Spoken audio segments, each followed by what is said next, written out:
महाराष्ट्र मित्रांनो, युनिव्हर्समध्ये आपल्याला एक टेक्निक सांगितलं जातं. रात्री झोपताना काय करायचं, आपलं जे उद्दिष्ट आहे, आपली जी इच्छा आहे त्याच्या संदर्भातील अफर्मेशन्स किंवा चिंतन मनन करत झोपायचं. ह्यानं काय होतं एक्झॅक्टली मित्रांनो, तुम्हाला 3 गोष्टींच्या आधारे सांगतो: अध्यात्म, रूढी परंपरा आणि विज्ञान. तर पहिला आपण अध्यात्माच्या दृष्टीनं पाहू तर ज्ञानेश्वरीमध्ये याच्यावरती एक खूप छान विवेचन आहे. जो आपण दिवसभर विचार केलेला असतो तो विचार आपल्या मनामध्ये, डोक्यामध्ये घोळत राहतो आणि ज्यावेळी आपण रात्री गाढ झोपेमध्ये जातो त्यावेळी आपलं अवचेतन मन काय करतं, हा विचार आपल्यासमोर दृश्य रूपानं पुढं आणतं, म्हणजे आपल्याला स्वप्न पडतं. हे स्वप्न कधी पडतं त्याच्यावरती सुद्धा भाष्य केलेलं आहे.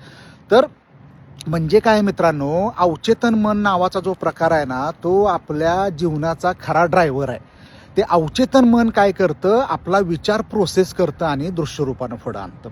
विज्ञान काय सांगतं माहिती आहे का, की हे कसं प्रोसेस होतं, तर ज्यावेळी गाढ झोप म्हणजे काय, आपलं शरीर ज्यावेळी शांततेचा अनुभव घेतं, मन ज्यावेळी शांततेचा अनुभव घेतं झोपेमध्ये, त्यावेळी अवचेतन मन हे युनिव्हर्समधील जो सायलेंट प्रकार आहे, शांतता आहे आणि क्वांटम फील्ड नावाचा प्रकार आहे, याच्याशी ते कनेक्ट होतं आणि तिथून ते माहिती गोळा करतं आणि आपल्या मनामध्ये स्वप्न रूपानं आणतं आणि ते आपण मटेरियलिस्टिक गोष्टीमध्ये त्याचा बदल करतो. म्हणजे अवचेतन मन माहिती गोळा करतं आणि ते आपल्यासमोर रात्री झोपेमध्ये दृश्य रूपानं पुढं आणतं.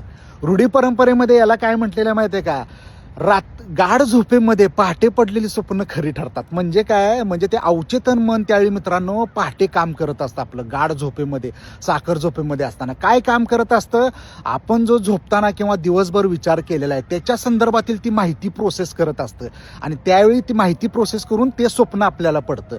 म्हणून काय म्हणलेलं आहे रूढी परंपरेमध्ये, पहाटेची स्वप्न खरी ठरतात.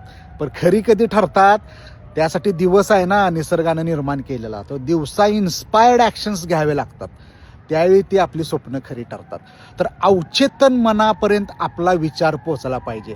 तो ज्यावेळी अवचेतन मनापर्यंत आपला विचार पोचतो ना, त्यावेळी ते युनिव्हर्समधील जो सायलेंट आणि क्वांटम फील्ड जो नावाचा प्रकार आहे त्याच्याशी ते कनेक्ट होतं आणि तिथून ते माहिती आणताना आपल्यासमोर दृश्य रूपानं प्रकट करतं. याला म्हणतात स्वप्न पडणे. म्हणून हे टेक्निक सांगितलं जातं. याचा संबंध अवचेतन मनाशी आहे. धन्यवाद.